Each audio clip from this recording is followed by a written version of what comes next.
歡迎大家。Welcome, media friends. The officials today at the press conference are Mr. Algernon Yao, Secretary for Commerce and Economic Development, Mr. Lam Sai-hung, Secretary for Transport and Logistics, Mr. Joseph Chan, Acting Secretary for Financial Services and the Treasury, and Ms. Mabel Chan, Permanent Secretary for Transport and Logistics. The officials will speak on their own purview, and then we will take questions. Mr. Algernon Yao, please. Media friends and members of the public, good afternoon. Yesterday, I have briefed you on the relative measures on enhancing our attractiveness to businesses and investments in the 2022 policy address. Today, I will make another briefing on other measures. First, on enhancing our international trade, our position as an international trade center. The 14th National Five-Year Plan supports Hong Kong to enhance its international trade center and also enhance its integration into the national development. With the ever tense geopolitical environment, we have to give greater play to our advantages as to enhance our strategic position as an international trade center. As a result, we will actively seek to forge more free trade agreements and investment agreements with more trading partners. We will actively seek accession to the Regional Comprehensive Economic Partnership, that is RCEP. RCEP is the largest free trade agreements in the world, accounting for 2/3 of the population in Asia. Now, the 13 partner countries in Asia are our trading partners. In year 2021, they accounted for more than 70% of our exports. Last month, when I attended the summit in Asia, I have mentioned to the Secretary General our preparatory work for accession to RCEP. ASEAN member states are pleased to learn that Hong Kong is ready to enter into substantial negotiation with the Asian member states.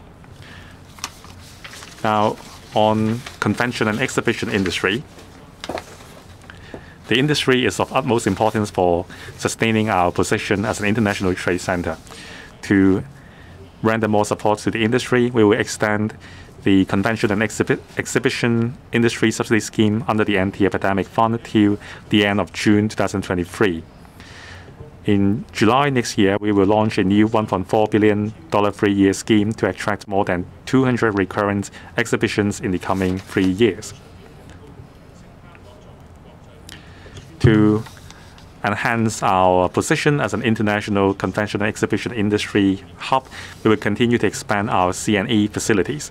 Depending on the epidemic situation, the AA will begin the construction of Phase 2 of Asian World Expo next year.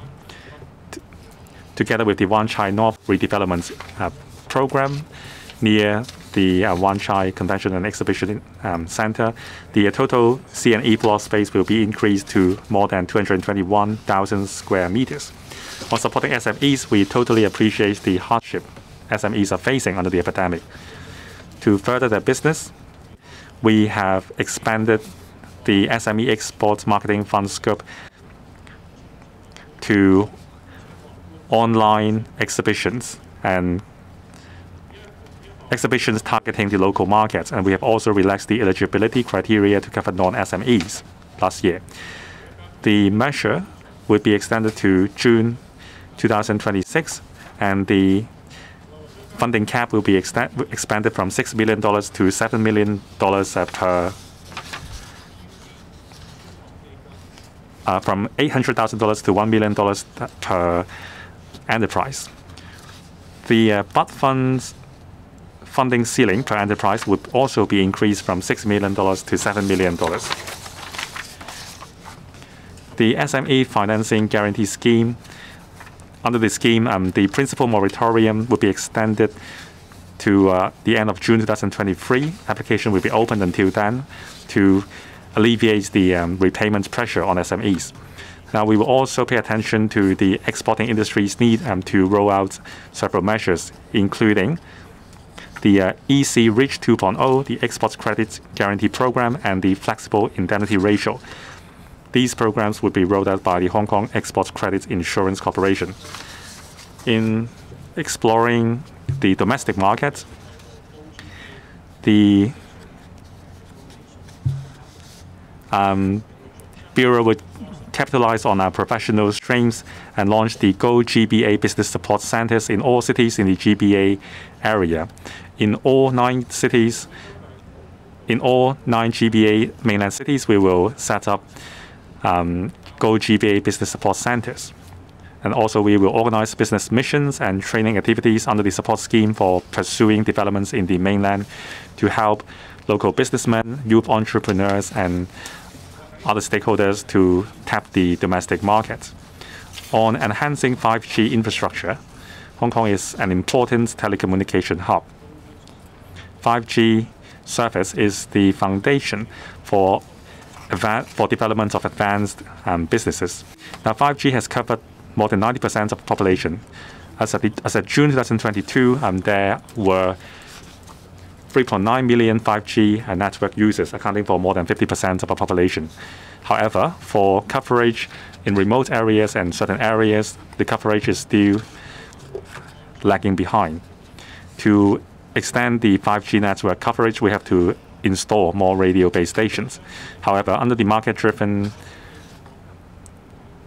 business model, telecommunication operators have encountered myriad of difficulties in installing radio base stations. For example, reaching agreements with land owners, and also exorbitant installation fees, and also the lack of space in buildings.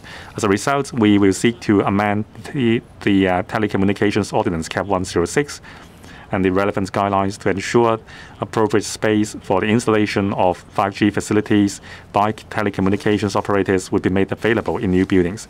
We intend to draft the bill and introduce the bill into LegCo by 2023. Now, the government will also expand the spectrum and also made available more than 1,500 government facilities for installation of base station, extending 5G to villages and remote areas, so as to tie in with advanced breakthroughs in telecommunication technologies. In terms of Belt and Road Initiative, Hong Kong is a functional platform for the Belt and Road Initiative. We will play a role as facilitator and participator to connect the world and our country. In this year's policy address, the CE has announced the establishment of the steering group on integration into national development to offer cross-bureaus high-level steering on the efforts of Belt and Road Initiative. The steering group will enhance communication between the government departments and bureaus and other stakeholders. We will enhance cooperation with the business sector to help them tap the Belt and Road Initiative, including holding regular online seminars, the annually Belt and Road Summit, and also other match-up activities. Now, when the epidemic ceases, we will organize trips to the Asian countries as well as the Middle East countries along the Belt and Road for business study. And also, we will publicize our contribution to the Belt and Road Initiative to tell good stories of Hong Kong and the country. On regional intellectual property or IP trading center, the National 14th Five-Year Plan supports Hong Kong to develop itself into a regional IP trading center. We have spared no effort in the protection and development of our IP business so as to tie in with the strategic national goal. Now, we will take multi-pronged measures to enhance the protection of IP rights. It includes securing the passage of the amendments bill to the Copyright Ordinance to strengthen copyright protection under the Madrid Protocol. A single patent holder can apply for a single trademark holder can apply for protection of its trademark under multiple regime. We will enhance the protection for digital copyright, and we will also roll out a pilot project with the China National Intellectual Property Administration to enable Hong Kong applicants to enjoy prioritized examination of their patent applications. We will continue to enhance the original grants patent system, and we will conduct a consultation by year 2025. And we will launch a review of the registered designs regime by year 2024. Now we will increase the number of original grants patents officials from 11 to 100 to strive for autonomous substantive patent examination by year 2030. We will continue to build capacity, which include providing IP training for 5,000 personnel across different industries within this term of the government. We will continue to liaise organizations in the mainland and the world to promote our role as a regional IP trading center. That's all for my presentation. I will now defer to the Secretary for Transport and Logistics. Good afternoon, citizens. Good afternoon, friends of the media. In the 2022 policy address, in relation to initiatives concerning the Transport and Logistics Bureau, I think I can summarize the highlights in the following words. Drive development by transport infrastructure, consolidate our aviation and shipping center, and establishing smart and efficient transport. For transportation infrastructure, we abide by the principle of bringing forward infrastructural construction and increasing development capacity so that we can release the potential for development along the new development areas, and we can meet the long-term transport needs as a result of the development, and we can also better tie in with the other cities in the Greater Bay Area. Under the strategic studies in railways and major roads beyond 2030, we are going to build 3 major roads and 3 railway links. They are Northern Metropolis Highway, Shatin Pass, Chung Kwan O Yau Tong Tunnel, Hong Kong Shenzhen Western Rail Link, Central Rail Link, as well as the Chung Kwan O Line Southern Extension. End of this year, we'll see the consultation of the public on such measures. And in the 4th quarter next year, we are going to come up with a blueprint for the major transport infrastructure development. In addition, we'll continue to develop at full steam a number of railway projects and road projects.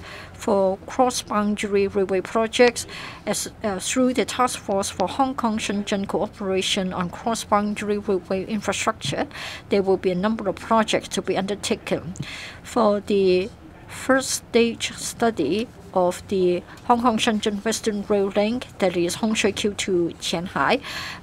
It is expected to be completed within this year, and then in the 1st quarter next year, we'll have the 2nd stage study, like the feasibility, alignment, support measures, legal and financial arrangements, etc. At the same time, we are going to follow up with the Lok Ma Chau Loop, linking up with the new Huanggang Port. That is part of the Northern Line Spur Line development. And we will have some other projects like the Tung Chung Line Extension, Tumen South Extension, and Northern Link Phase 1 Kwu Tung Station, which will be completed in 2023, and the others will also start between 2027 and 2030. The government has a number of road projects to enhance the link of the northwestern part of New Territories with the urban areas, like Route 11, Chengdi Lantau Link, widening of Yuen Long Highway, Tuen Mun Bypass, etc. We expect to face the commissioning of such projects in 2033 or before that. We have to mention Chung Kwan O 19 Tunnel and the Crossway Link. It is entering the final stage of the project. It is expected to be commissioned at the same time in December this year. This will enhance the link between Chuan Kwun O and Kowloon. And we have that many number of mega transport infrastructure projects. They bring about a large number of jobs, stimulating our local economy in the long term. This can facilitate better integration with the Greater Bay Area, linking up Hong Kong, Shenzhen, and can give momentum to our development. Of course, on momentum of development, we mustn't forget the 8 centers that Hong Kong is to develop under the 14th Five-Year Plan. We're responsible for 2 of them. That is International Aviation Hub and International Shipping Center. And we will be playing the full potential of our intermodal transport infrastructure, so that will become a logistics center, and there will be better connection within the region and with the rest of the world. And we want to enhance the port efficiency and enhance our competitiveness. We'll be developing a smart port together with other all the relevant sectors. There will be a port community system, and then there will be better communication of information. And we have been emphasizing the development of high value-added maritime services. And we are going to introduce taxation concessions to attract more shipping commercial principals to come to Hong Kong to take residence, to set up a presence. Next year, we're going to set up the Maritime Services Traineeship Scheme, so that there will be more young people studying maritime law and to become local maritime lawyers. For logistics, we would like to drive the development of high value-added modern logistics, and we'll work together with the Hong Kong Logistics Development Council and the industry so as to come up with an action plan within the year 2023 so as to enhance our existing advantages and consider ways and measures for the short, medium, and long term together with the stakeholders. There will be steady development, and it can enhance our status as an international logistics hub. For aviation, we have always been playing the role as an international aviation hub. As a result of the epidemic in the past few years, our aviation industry has been hard hit. But with our resilience, we still ranked first for the cargo trade in 2021. In September, there was the announcement of the 0+3 plan, and passenger flow has reached new heights, and the passenger arrivals has increased from 10,000 to average 24,000 a day in the last week, and there have been more passenger flights. Instead of 140, we have 180 a day, and we believe that the aviation industry will recover soon. For infrastructure, we will continue to support the airport authority to take forward the 3 railway system, and it is to be completed in 2024. And the AA will turn the international airport into an airport city so as to enhance the throughput and the functions. And so far, the Sky City has seen the operation of the first hotel and 3 office blocks commence. Later this year, the Sky Pier Terminal will be completed for use in the year 2023. For training, will become the regional training center. The Hong Kong International Aviation Academy will cooperate with mainland institutions. The GBA Youth Aviation Industry Internship Program will be launched in the first half of next year, and there will be youth having internship on either side of the boundary. There will be 300 places in the first year, and aircraft leasing is also a point of concern to us. We'll be providing further taxation measures to attract the operators involved, and we'll be consulting the industry. And finally, I want to talk about the measures to facilitate mobility. And the TD has already started the traffic and transport strategy study, and we'll look at the transport or traffic habits of the citizens of Hong Kong. In the second half of next year, there will be initial ideas under the strategy study. In 2024, there will be a trial scheme for autonomous vehicles, and we hope that there will be a blueprint for reliable, smart, green, and safe mobility. A word on the public transport fare subsidy scheme. there will be short-term measures to facilitate mobility in the short term, other than long-term measures. The subsidy scheme has been welcomed by the citizens, and the special temporary measures will be extended till April next year. And anybody attracting more expenses other than $200 a month will continue to enjoy the subsidy. Time is limited. I've just highlighted the main points. I hope you can agree with me that we are going to be very dedicated in enhancing our work and coming up with blueprints. Thank you. Media friends and members of the public, I'm pleased to have the opportunity to brief you on measures under the purview of the FSTB in the 2022 policy address. The President of the country, President Xi Jinping, made an important speech on the 1st of July. He mentioned the 4 proposals which charted the important way forward for Hong Kong's future. In this policy address, the FSTB's policy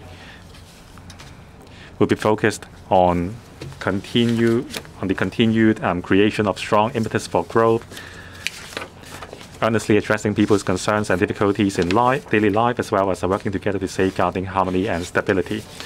I will make a briefing and then I will take your questions. On financial affairs, our focus is to enhance our competitiveness in providing financial services. The Hong Kong Exchange and Clearing Limited, or the HKEX, will amend the listing rules for the main board next year to facilitate fundraising of advanced technology enterprises that have yet to meet the profit and trading record requirements. Consultation has begun. We will also explore revitalizing GEM to serve SMEs and startups better. In terms of the internationalization and connection with RMB, we will promote the launch of more RMB-denominated investment tools in the market. We will also speed up the implementation of a series of mutual market access arrangements supported by the China Securities Regulatory Commission earlier, which includes the exemption of the stamp duty payable for transactions conducted by dual counter market makers, with a view to enhancing the RMB stock trading mechanism. At the same time, we will complete the preparatory work to launch the northbound trading of Swap Connect as soon as possible. We will also explore enhancements to the southbound trading of Bond Connect. On insurance, we will strive to establish after-sales service centers in places such as Nansha and Qianhai in the near future. In year 2024, we will implement a risk-based capital regime for the insurance industry. We will conduct public consultation on the detailed proposals for a policyholders' protection scheme by the end of this year. On green finance, we will promote the development of Hong Kong into a premier financing platform for governments and green enterprises in the mainland and around the world. One key measure is to develop an international carbon market in Hong Kong so that we can make use of the market mechanism to guide investment in green transitioning. On family office development, we will introduce a bill within this year to offer tax concession for family offices by the end of this year. We have set a KPI that is by year 2025, we will assist no fewer than 200 family offices to establish or expand their operations in Hong Kong. On fintech, we are sparing no efforts. There are a number of key measures in the pipeline. We will encourage more fintech services and products to undergo proof of concept trials, and we will also launch an online platform to connect our local fintech corporations with potential clients and investors to help them expand their coverage. We will also offer more comprehensive assistance to fintech enterprises exploring the GBA and the mainland markets. But within this year, we will launch the commercial data interchange. We will also begin the preparatory work for launching the eHKD. We will collaborate with the mainland institutions to expand the testing of using CNY as a cross-boundary payments facility in Hong Kong. On virtual asset services, we will roll out a licensing regime to regulate virtual asset service providers. The FSTB shall deliver its policy statements during the FinTech Week by the end of this month. We will also have to tell the good stories of Hong Kong to convince global investors of our unique strengths. Governments, departments, and relevant organizations will promote our strengths through multi-faceted activities. On the front of financial services, the Financial Services Development Council and Invest Hong Kong will launch a global marketing campaign to present our role as the gateway, launchpad, and intermediary connecting the mainland and the world, and the great prospect. Another policy area is to earnestly address people's concerns and difficulties in daily life. We will alleviate the operational pressure of enterprises through waiving and reducing fees. We will continue to reduce 75% of water and sewage charges for non-domestic accounts for 8 months from the 1st of December 2022 onwards, subject to a monthly ceiling of $20,000 and $12,500 respectively per household. The scheme will last until July 2023, benefiting some 250,000 non-domestic households. Starting 1st of January next year, we will provide 75% rental or fee concessions currently applicable to eligible tenants of government premises and eligible short-term tenancies and waivers under the Lands Department for 6 months. We expect to benefit 24,000 tenants. Now, for those premises which have to close under the government's anti-epidemic directions, the tenants will continue to be eligible for full concession. We will continue to enhance the remuneration package for non-skilled workers under government's outsourced service contracts. We will conduct a review under the present procurement mechanism. We will review the arrangements concerning non-skilled workers employed by outsourced service contractors, and we expect that the review will be completed by the end of first quarter next year. On working together to safeguard harmony and stability, in terms of enhancing Hong Kong's role in protecting the national security on the legal system and our enforcement mechanism, we will legislate to regulate online and offline crowdfunding. We will consult the public on the relevant proposals by the end of this year. The FSTB will work as a team to roll out measures which will benefit the business sector and the public. We will spare no effort and we will set no limits. We will build Hong Kong into an international financial center with hope and vibrancy. Thank you. It is now time for questions. Please identify your organization and please be concise, and you are confined to 2 questions each. On the left-hand side, in the 3rd row, the lady with long hair. I'm from cable TV. First of all, a question for Mr. Yao. Bloomberg said that a certain movie would not be allowed to be played at the Central Waterfront that night. Is it because of the violent scenes? Is it all because of violence, or has it to do with national security? I want to know whether it can be played on the streaming platforms. Are you worried that this will affect international confidence in our freedoms? Please try to ask questions concerning the policy address. Well, on this issue, I think the organizer has already clarified the matter, and the matter has been resolved. I haven't got anything else to add to it. The next question.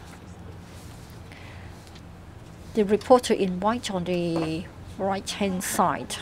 Morning Post. We want to know more on the transport part. On Lantau Tomorrow Vision, the government earlier planned to build railways connecting the artificial island and the existing railway lines. Why isn't that included in the policy address? The Development Bureau aims to provide developable land of the artificial island starting from 2029 to 2030. Will the roads and infrastructures be ready by then? And for other new railway projects, namely the Central Rail Link, what is the rationale behind, and will the government consider inviting mainland or overseas railway companies to bid new projects? And how will the government raise enough fundings to carry out new railways and roads projects? And for 差唔多係咪？ Sorry, I can't recap. I can't get the first question. I guess you are talking about whether the transport link associated with the Cao Yichao recommendation has been featured in the policy address. But I mean the railway projects. You have mentioned there are some roads that are building to connect them, but what about the railway projects? For the Cao Yichao, for the railway link associated with the Cao Yichao recommendation, it was featured in the policy address, and the Bureau is actually TLB is helping is working together with the Bureau in mapping out the railway projects, the details of the railway link, including the alignments, etc. So that it would be, as far as I know, it would be issued for public consultation at the end of this year. For the rationale of the Central Link linking the Kam Tin and Kowloon Tong, the proposal is based on whether it will alleviate the congestion of the Tuen Mun line. And we think that the connection between Kam Tin and Kowloon Tong is more effective in alleviating the congestion along the Tuen Mun line. As for the bit of the cross boundary railway link, as it is independent from the existing railway operation or is independent of existing railway link, we are open-minded to put forward the project by, for example, we can tender it out to or interested parties to take forward the projects. This is our this option has not been ruled out at the present moment.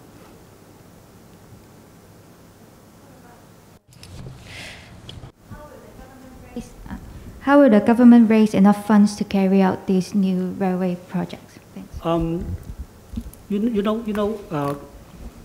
Infrastructure is for the welfare of the Hong Kong people and would make Hong Kong become more competitive. But usually the infrastructure planning, it would take quite a bit of time to complete from the initial concept, from the initial conception, detailed planning, design, as well as the construction. We may experience some local hiccup in the economic cycle, but I think it would be wise for the government to plan the long-term infrastructure blueprint, irrespective of the local hiccup in the economic cycle.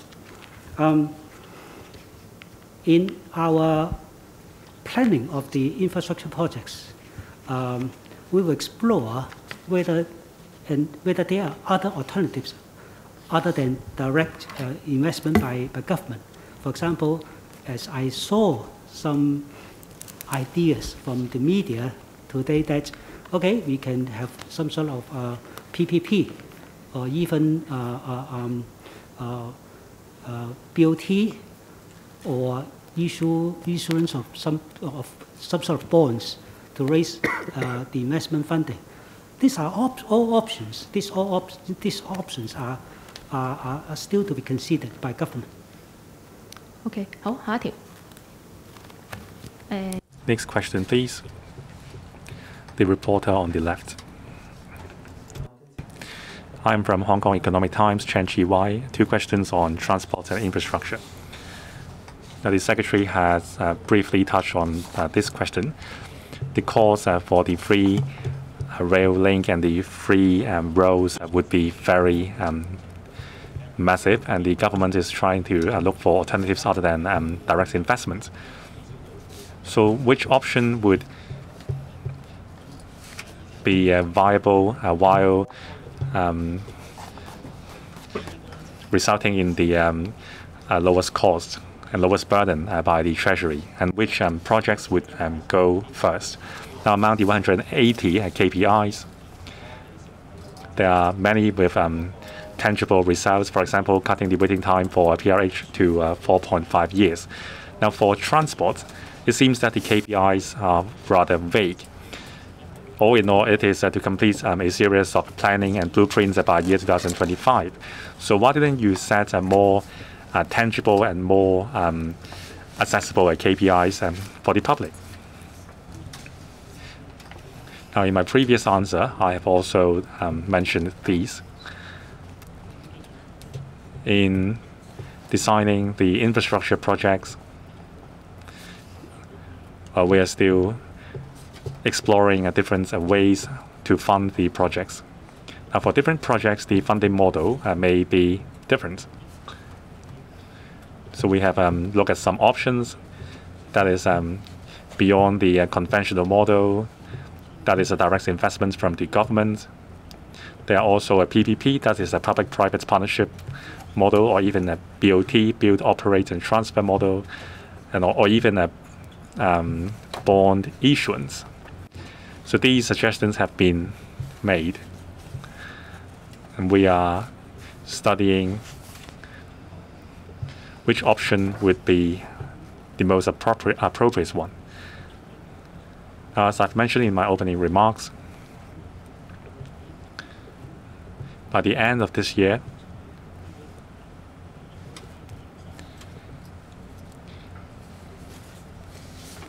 for the several projects under the study beyond year 2030, and we will conduct a public consultation on these projects. So after the consultation exercise, by the end of next year, after consolidating the public comments and the further findings from studies, we will be able to give you a clear idea on the timetable, alignments, and cost in the blueprint.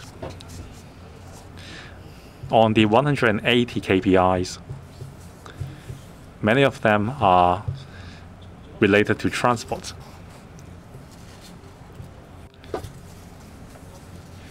So besides the specific targets that you have mentioned earlier on, in the text of the policy address, several targets have been raised.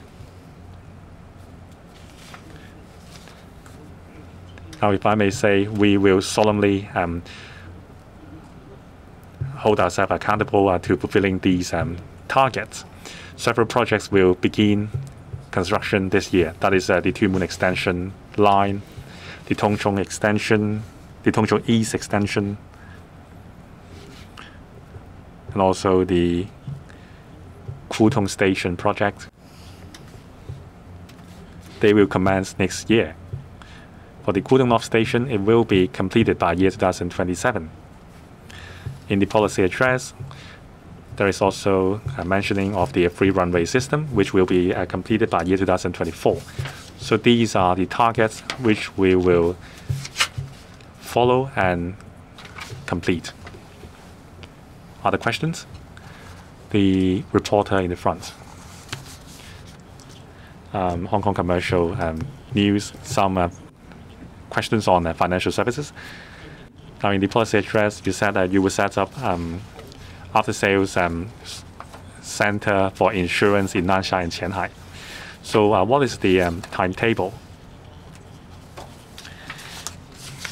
Now, the mainland and Hong Kong's quarantine-free travel has not resumed.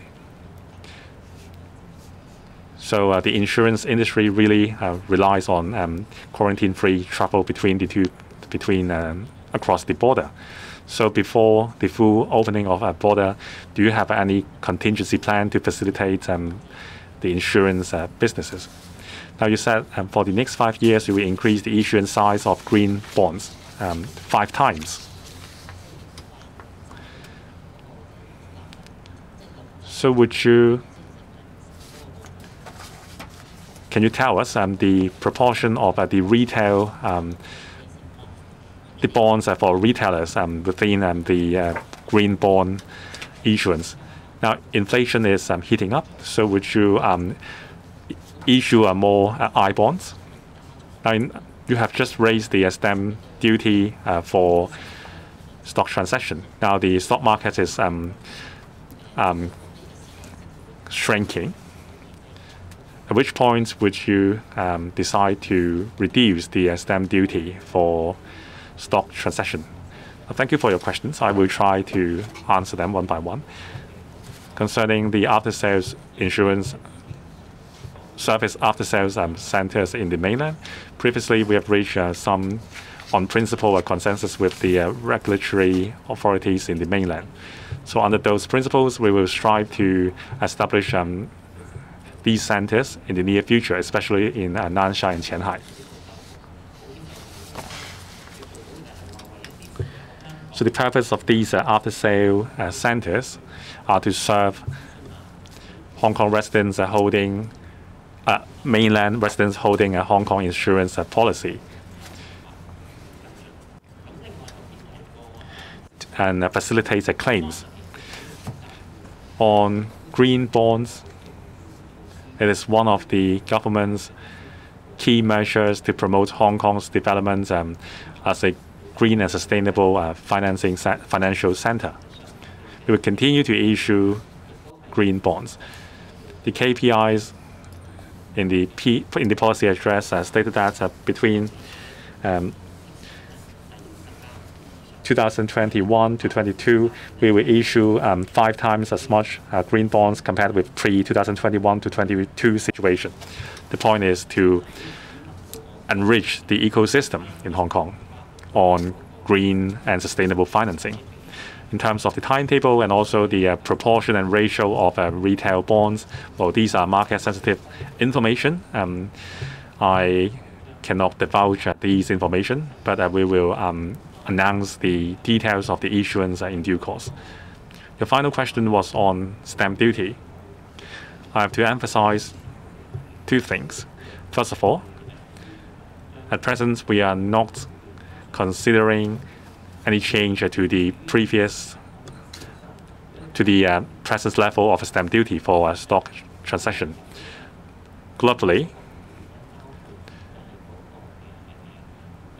the stock markets have shrunken because of various reasons, including the tightened fiscal policies, geopolitical reasons, and other reasons. For example, Nasdaq, it has recorded a 30% reduction. For other markets, the index may remain at a similar level. However, because of the inflation, if you count the return in denominated in the US dollar, there is also a fall of return by 20 to 30%. So Hong Kong is an international financial center. We have a very stable financial situation. We have very orderly transaction in the financial market. Through the measures I've mentioned, we will continue to drive market growth to ensure that our capital markets can continue to serve our real economy's development. Any other questions? The reporter in blue. I'm from TVB. Now, the Central Rail Link, the Central Rail Link's alignment is from Kam Tin to Kowloon Tong. So why did you use Kowloon Tong as a terminal? Are you worried about the crowding situation in Kowloon Tong? Would it be better if it terminates at other stations?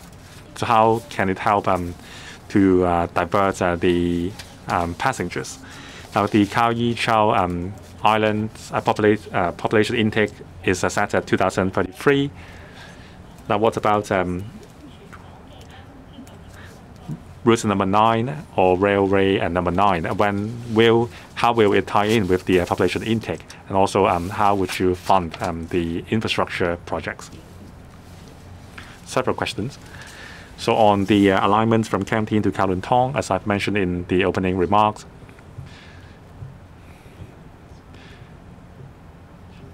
the alignment has taken into account the heavy usage of the Tuen Ma line. We want to alleviate the pressure on Tuen Ma line. So if the Central Rail Link is connected to Kowloon Tong, it can more effectively alleviate the pressure on Tuen Ma line.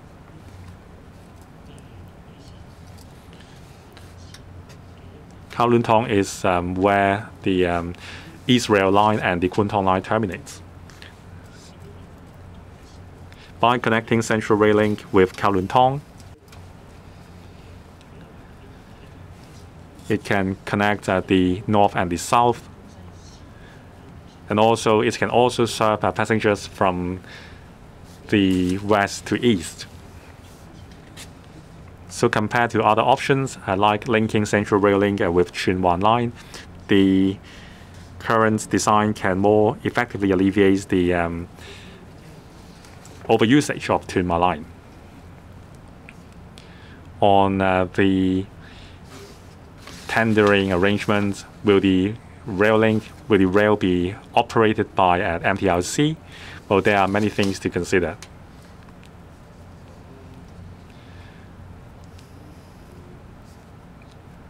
On the construction, operation, and also on the transit arrangements, we have to take holistic consideration.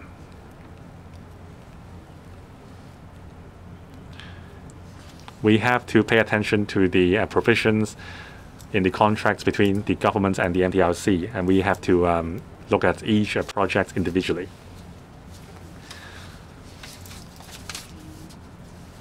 On your questions about infrastructure projects for the KYC Island, the Development Bureau, by the end of this year, will make announcements on the reclamation, infrastructure projects, and so on. There will be a public consultation exercise. More details will be available for public discussion. The last two questions, please. The reporter in black.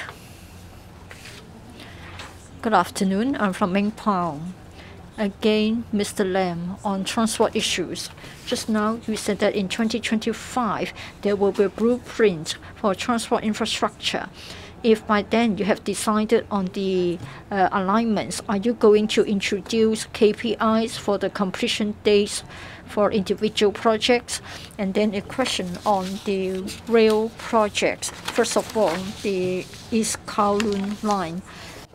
In the year 2014, there was the railway development strategy. It was said that there would be an extra rail link for Chang Kwan O to go to Kowloon. Now it is said that it won't be realized. So can you not elaborate on that? And then if we have the elevated trackless system, it may not be that efficient. Are you worried that it cannot meet the demands of the passengers there? And then for the North Island Line as well as the South Island Line West extension, for 8 years we haven't seen any progress. So has the government considered the feasibility and what is the outcome? If there are technical difficulties concerning the two, then maybe it is a matter of abandoning the heavy rail idea. And would you adopt the model for East Kowloon and try to use other mode of transport to resolve the problems of transport for the residents there? For the East Kowloon line, well, it was supposed to run from Po Lam to Diamond Hill. It was found that technically it would be most challenging. And as everybody knows, if you have a heavy rail line, you can't afford to have a very steep gradient to go uphill. And then you must know that for that particular district, relatively speaking, we are talking about uphill movements and slopes. So since we cannot have a very steep gradient, then it means that certain stations will have to go further underground. It will be complex, it will be costly, and we have to bear such in mind. Well, if it may not really be that feasible to find a proper solution for heavy rail project, then perhaps we can consider elevated systems.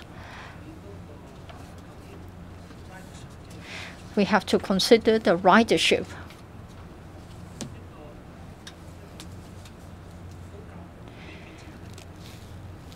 For a system that is elevated without a track, it may be able to cope with the ridership need. So we have Po Lam, Sao Mau Ping, Shun On, Shun Li, and then Choi Hong. Such sort of possible options. Please give us time. We are considering the possibility and feasibility of an elevated system.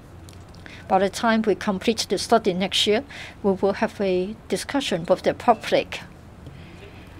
The reporter also asked questions about the South Island Line West. It is still a live project, and as to the actual timetable, perhaps we have to interface with the redevelopment of Ma Fu Estate. As to the North Island Line, I think you know that along the alignment, there are really lots of challenges. As you know that we have already got a lot of major developments along the alignment. At the moment, we are having discussion with the MTRCL in relation to technical issues, the underground scenarios. Once we have got any outcome from the discussion, we'll make an announcement in due course. Thank you. The last question. Good afternoon. I'm from In Media. For the Chang Kwun O Yau Tong Tunnel, what is the alignment like? Are you worried that Yau Tong will become a major bottleneck? And I want to know whether there will be duplication with the Lantau Tomorrow vision. Since there will be lots of developments in the northern part, are you worried that there will be fewer people going south to look for jobs? For the Chang Kwun O Yau Tong Tunnel, it will become the third sort of egress. We have currently got the Chang Kwun O Tunnel, and end of this year we have the Chang Kwun O Lam Tin Tunnel being commissioned, and for Chang Kwun O Yau Tong Tunnel, it will be the third tunnel. We believe that given the population size of Chang Kwun O, if we are to construct the third tunnel, it will greatly assist the residents there in relation to their mobility needs. For Chang Kwun O Tunnel, it is further to the north. Chang Kwun O Lam Tin is closer to the southern part. For Chang Kwun O Yau Tong Tunnel, it is roundabout in the middle. So we believe that such an alignment can take care of the needs of the Tranquil residents going to other districts. Well, in fact, for the Central Rail Link, as I have said, it will certainly assist with easing the pressure on Tuen Ma line, in particular places near Cam Tin, and the travel needs southwards. In future, it means that there will be direct access to Kowloon Tong. In other words, we are sort of having a north-south movement, and there will also be connections between the east and the west. What was your third question? I think I have lost it. What about job opportunities and the impact? For the northern metropolis, the population will be 2 million, and there will be industrial developments. I think we know that every day in the morning, be it on the railway, on the roads, we have traffic congestion for vehicles moving from north to south. So your question was whether in future there would not be such a need. I think most people won't agree with you. Hong Kong will continue to develop, and we believe that there is a need to have more north-south connections so that the northern metropolis and our existing CBD, whether the CBD in Hong Kong or the second CBD in Kowloon or the CBD on the artificial island on Khao Yi Chau, by having an extra link, it can smooth the traffic. And probably you have overlooked one point. When it comes to transport network, we have to have the idea of resilience. That is, you must make sure that, say for example, in the case of traffic congestion or traffic accidents, you must provide an alternative route. Therefore, we have to consider a basket of factors so that we can be sure that we have a resilient network with full accessibility in all directions. This is the end of the press conference. Thank you.